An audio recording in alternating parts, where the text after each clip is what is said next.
My name is Violet Wright, and I'm 38 years old. For most of my life, I believed that family was the one place where trust was never questioned, where you could always turn and feel safe. I grew up holding on to that belief so tightly that I never imagined one day I'd have to doubt my own parents. But one afternoon in early October, a single phone call from my mother made that certainty crumble. The phone buzzed, her name flashing across the screen. I picked up, expecting her usual cheerful chatter. Instead, her voice was shaky, almost breaking. "Violet, we can't afford Thanksgiving this year. Money's just too tight. We might even lose the house. Welcome to Revenge, Amy. Your support is what keeps us going and allows us to continue telling inspiring stories of justice, healing, and self-worth. Help our channel reach our first 1,000 subscribers by liking and subscribing. Now let's get back to the story." Her words hit me like ice water. Thanksgiving at my parents' old townhouse in Boston wasn't just another holiday meal. It had always been the heart of our family traditions. Every year, that creaky townhouse came alive with the smell of roasted turkey, pumpkin pie fresh from the oven, and my dad's cornbread stuffing. Cousins squeezed around the oak table, kids sneaked extra slices of pie, and laughter echoed late into the night. For me, Thanksgiving was never just about food.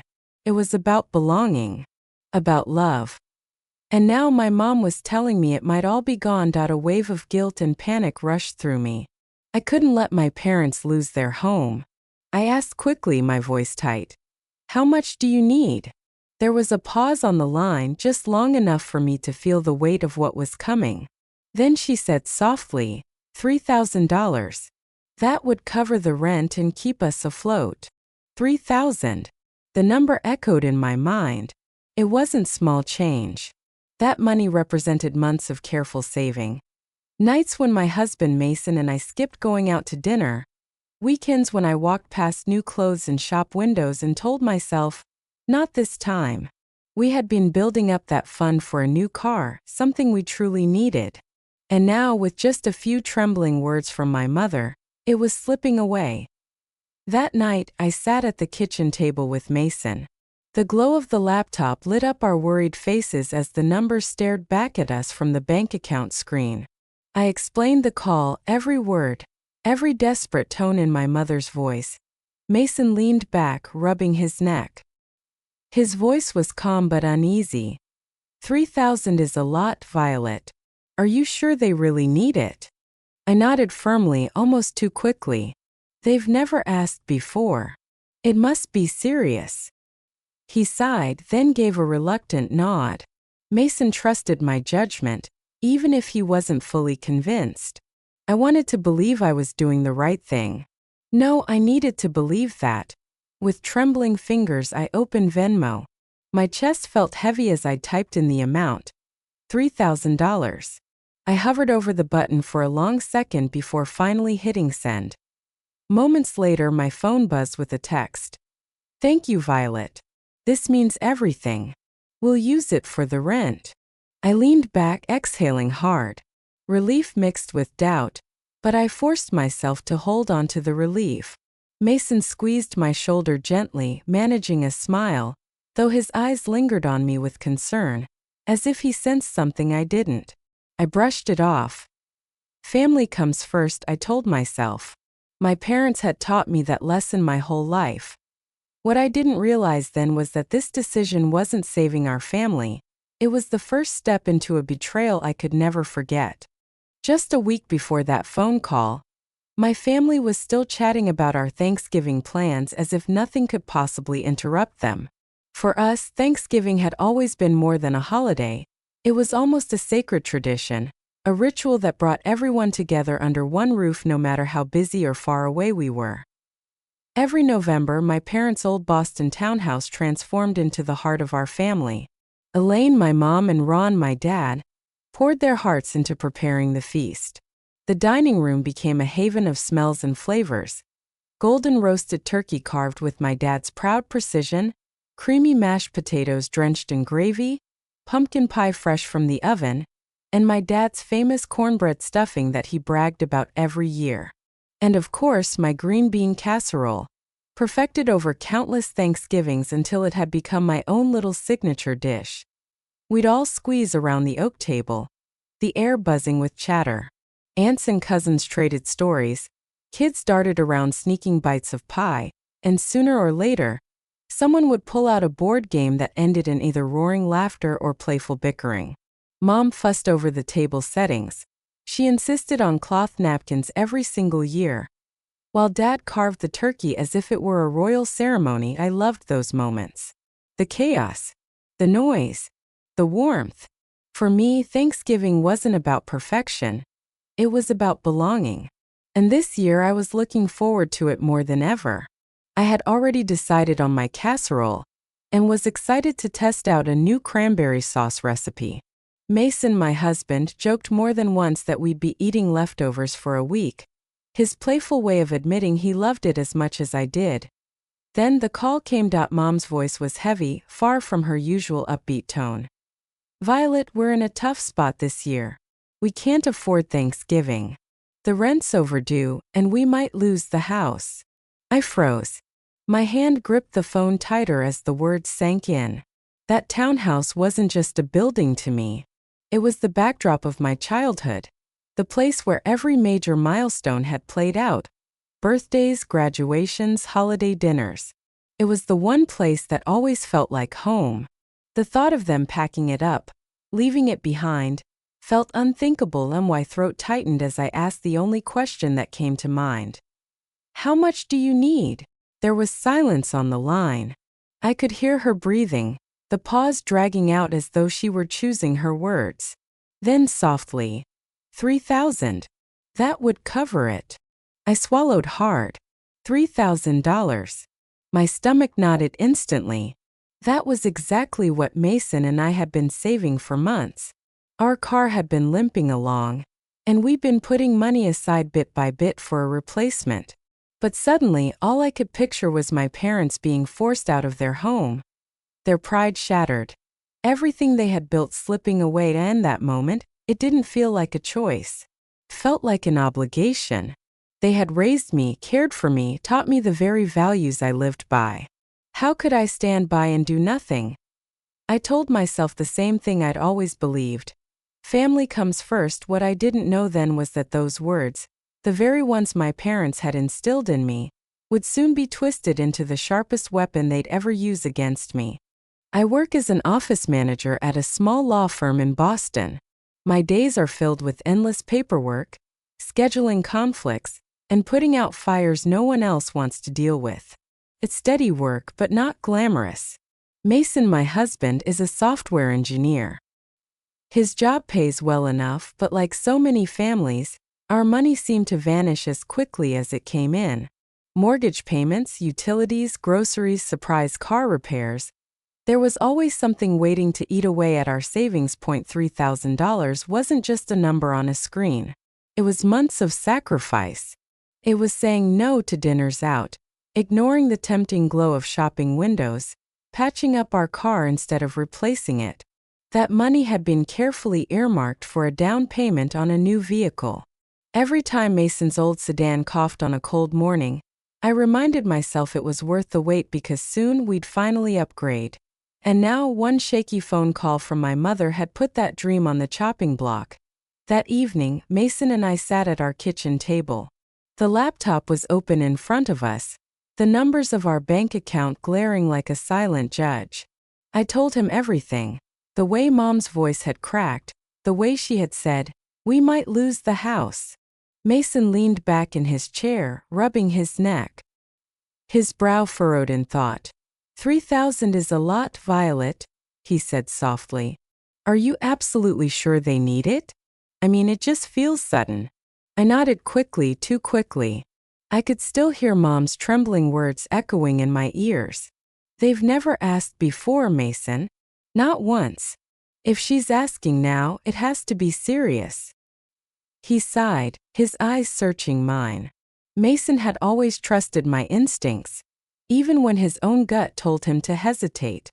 And in that moment I could see him giving me that trust again, handing it over like a fragile glass. He didn't want to, but he did it for me. I looked down at the glowing numbers in our account. My finger hovered over the keys as my chest tightened. $3,000. I thought about every skipped meal out, every time we patched up the old car instead of replacing it, every tiny sacrifice we had made together. The thought of all that work disappearing in one instant made my stomach twist. But then I pictured my parents. I saw them packing up boxes, leaving behind the creaky townhouse that had been the backdrop of my entire life. I imagined the empty dining room where so many Thanksgivings had been held, where Dad had carved the turkey like it was a sacred ritual. I imagined my mom's proud smile when she set the table just right. Losing that house felt unthinkable. I told myself again. Family comes first. With a deep breath, I typed in the numbers. $3,000. My hand shook as I pressed send on Venmo. A moment later, my phone buzzed. A text lit up the screen. Thank you, Violet. This means everything. We'll use it for the rent. I leaned back, exhaling sharply. Relief flooded me, mixed with guilt. Mason squeezed my shoulder gently, offering a small smile. But his eyes lingered on me, uneasy, as if he sensed something I didn't. I brushed it off. They were my parents. They needed help. And I had done the right thing. At least that's what I thought. In the weeks leading up to Thanksgiving, I tried to make peace with the idea of a quiet holiday. No bustling kitchen, no family chaos, no cousins arguing over board games until midnight. Just me and Mason, maybe a small turkey breast, a bottle of wine, and a movie marathon. Honestly, the thought didn't upset me. If sacrificing tradition meant my parents could keep their house, then it was worth it. A few days before the holiday, I called Mom again to check in. Did the money help? I asked, trying to sound casual. Her voice was lighter now, almost cheerful. It's a lifesaver, Violet. We're getting things sorted out. Relief washed over me. I pictured my parents safe in that old townhouse, the walls lined with decades of memories. I didn't know it then, but I was clinging to an illusion.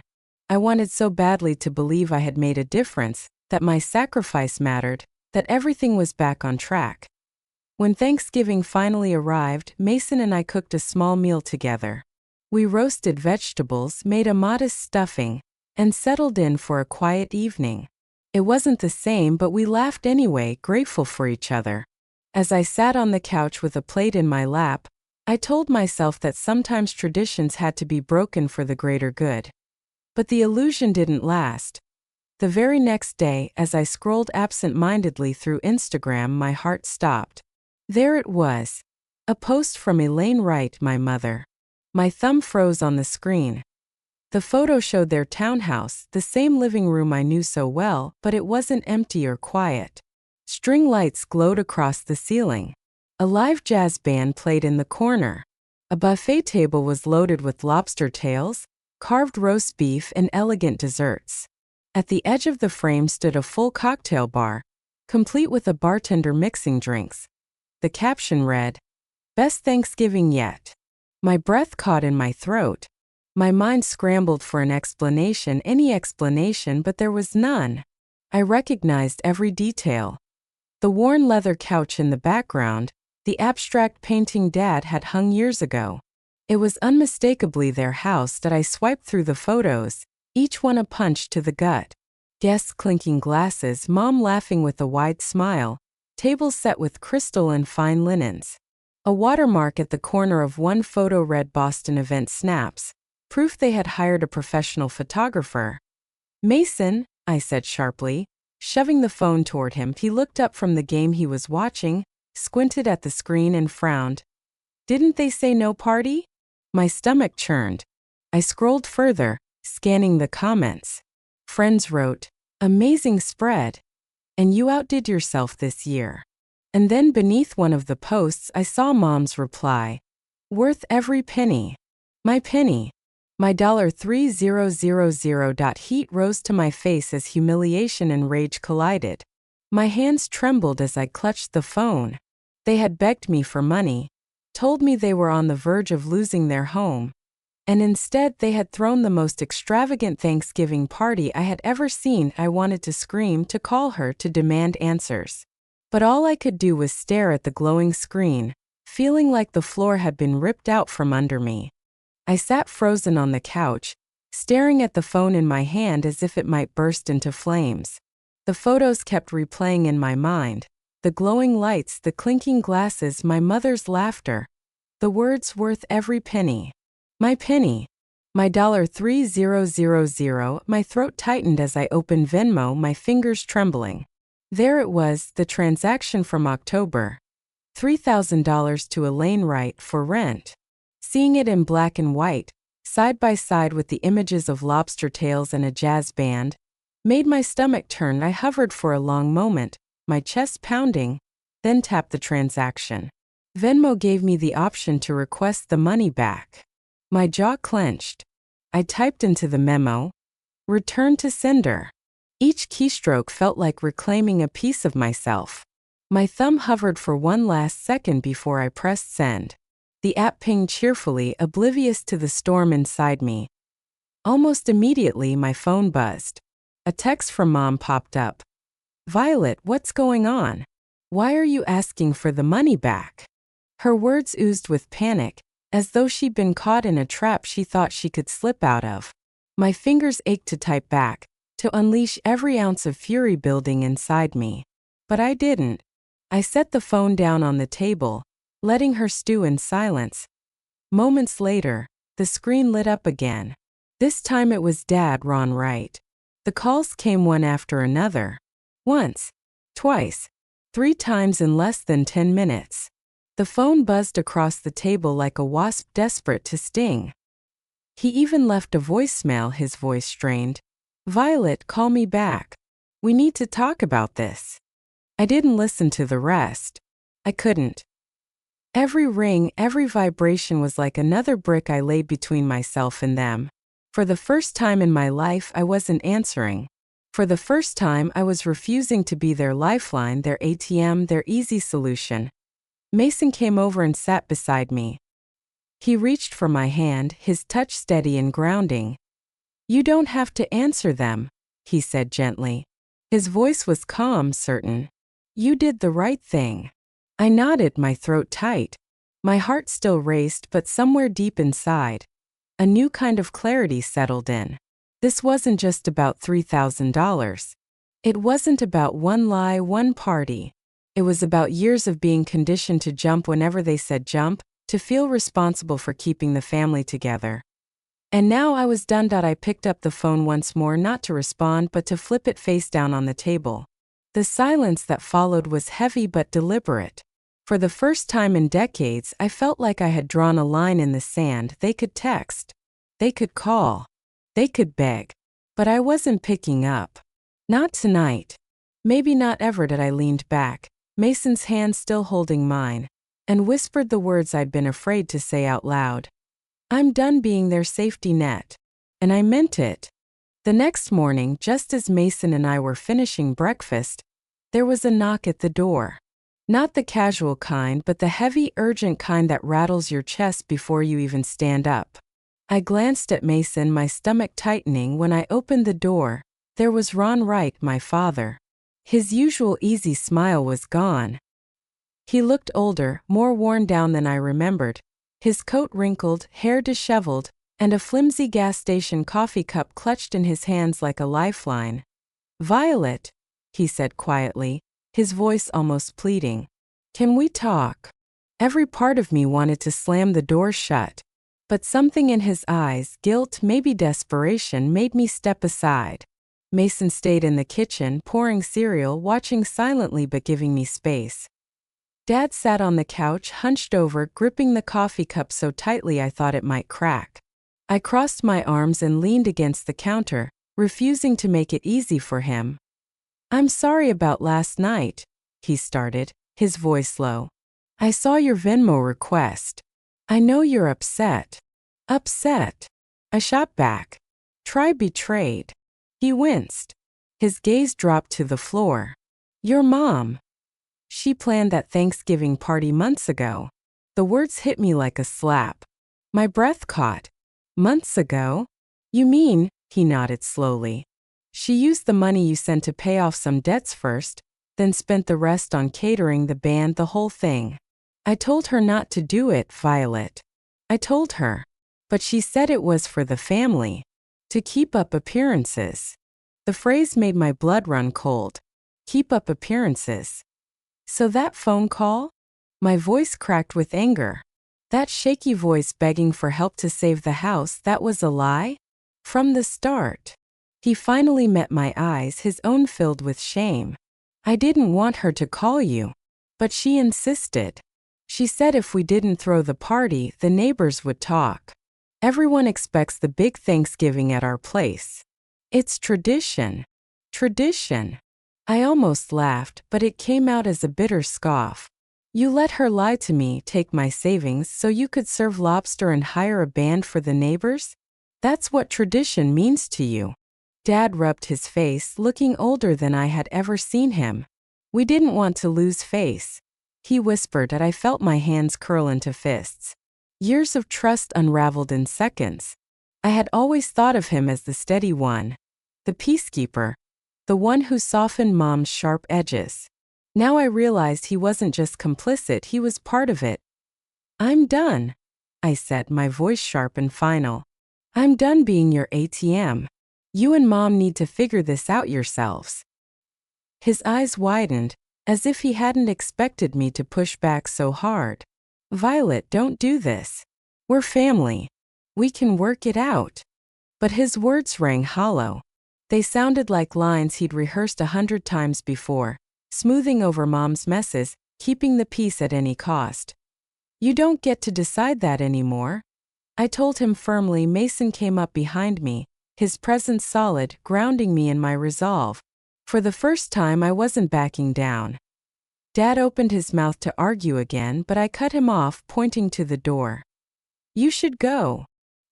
He hesitated, shoulders slumping, then nodded. As he walked out, a piece of my heart went with him. Not because I wanted him to stay, but because I was mourning the father I thought I had. A few days later, I met my Aunt Nora Bennett at a cafe downtown. The lunchtime crowd buzzed around us, but the moment I slid into the booth, her sharp eyes locked onto mine. Aunt Nora had always been blunt, the one person in our family who never sugar-coated anything. She didn't waste time with small talk. Stirring her latte, she said firmly, I heard about the Thanksgiving mess, Violet. You're not the only one. Your mom's been doing this for years. My stomach tightened. What do you mean? She crossed her arms, her bracelets clinking softly. Elaine's been borrowing money from everyone she can. Not just you. From me. From cousins. Even from her old college friends. Always with some story. Overdue bills, medical emergencies, rent crises. But she spends it on appearances. Fancy dinners. Designer clothes. Big parties to impress the neighbors. Her words hit me like a bucket of ice water. I wanted to deny it, but deep down it made too much sense. Nora leaned in, lowering her voice. 2 years ago, she asked me for $5,000. Said it was for hospital bills. I gave it to her without hesitation. Then I saw her post about a new designer purse and a weekend in Cape Cod. I clenched my coffee cup, heat rising in my face. It was the same script, the same manipulation. That trembling, desperate voice on the phone, a performance. A performance she perfected. Did she ever pay you back? I asked, though I already knew the answer. Nora gave a bitter smile. Not a dime. I finally had to cut her off. Best decision I ever made. I sat back, feeling the weight of her words. For years I'd carried the guilt of wondering if I was selfish when I hesitated to help, the guilt of believing it was my duty to rescue my parents. Hearing Nora lay it out so plainly made me realize it wasn't just me. Mom wasn't desperate. She was calculated. Nora reached across the table, squeezing my hand. You need to hold your ground, Violet. Don't let her guilt trip you. I didn't at first, and it cost me money, time, and years of frustration. Elaine is good at making people feel like they owe her. But you don't. My throat tightened. For the first time, I felt less alone. I wasn't the only one fooled. I wasn't crazy for feeling used. She did this to you too? I whispered, almost needing the confirmation. Oh yeah, Nora sighed. Once she told me she needed money for a family reunion. Then she threw a gala for her book club instead. She's been spinning these stories for years. I stared into my untouched coffee, the realization sinking deeper and deeper. This wasn't one mistake, one lie. It was a pattern, a way of life. And my father wasn't just a bystander. He enabled it, let it happen, maybe even benefited from it. Nora's eyes softened, but her tone was firm. You're doing the right thing. Setting boundaries isn't betrayal. It's survival. Her words pierced through my turmoil like sunlight breaking through clouds. I nodded, my eyes stinging. For the first time in weeks, I felt something close to clarity. When we left the cafe, the air felt crisper, sharper. I carried with me a new resolve. I couldn't fix my parents. I couldn't change who they were. But I could protect myself. And I would. A week later, there was another knock at my door. This time it wasn't my father. When I opened it, my mother, Elaine Wright, stood on the porch, her coat dusted with snow, her face pale but defiant. Violet, we need to fix this, she said as soon as I let her in. Her voice trembled, but there was still that familiar sharp edge, the tone she used when she wanted control. I stayed near the kitchen counter, arms crossed, while she perched nervously on the edge of the couch.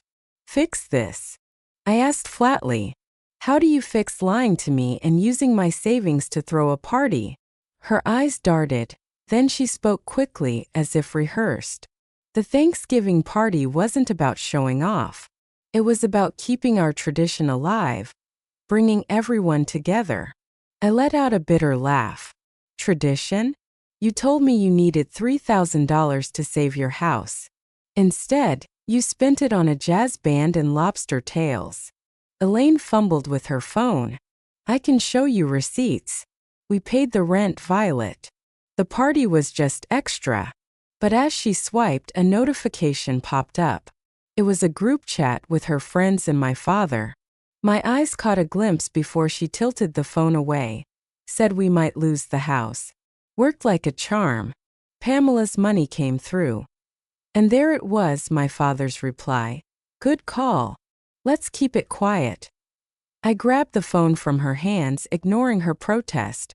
My vision blurred with rage as I scrolled further up. More messages. More proof. They had planned it. Lied deliberately. And worst of all, they laughed about it. You mocked me, I said, my voice low but shaking with fury. You bragged about tricking me. Her face went pale. Violet, it's not what you think. It's exactly what I think. My voice was cold, sharp. You lied. You used me.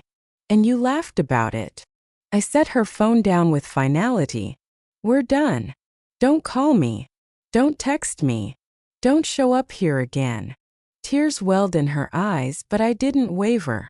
You'll regret this, she whispered. Almost a threat. I opened the door, snow swirling outside. No, Mom. I won't. She clutched her purse and left, the crunch of her boots fading down the walkway. I closed the door, my heart pounding but my mind clearer than ever. Months later, my cousin Caleb Bennett called. They lost the townhouse, he told me softly. They're staying in a friend's spare room now. I wasn't surprised. Part of me felt heavy, mourning what could have been. But I also felt relief. For the first time, I didn't feel responsible for cleaning up their mess. By the following Thanksgiving, Mason and I had created something new. A small turkey, mashed potatoes, a couple of board games we played late into the night. No lobster, no crystal glasses, no band. Just honesty. Just us. And for the first time, it felt real. I learned that kindness isn't a debt. Family isn't about sacrifice without respect. And love without boundaries isn't love at all. It's exploitation. I still care for my parents somewhere deep down. But I will no longer let their chaos define my life. That year, as Mason and I laughed over a late-night Scrabble match, I realized something profound. I hadn't lost a family. I had gained freedom. And that was enough. Thank you for following this story till the end. If you found this an emotional journey of betrayal, justice, and inner strength, please help Revenge Amy reach its first 1,000 subscribers. Just a like and subscribe. Your support will be a great motivation for us to continue bringing more inspiring stories. Click subscribe today and be a part of this journey. See you in the next stories.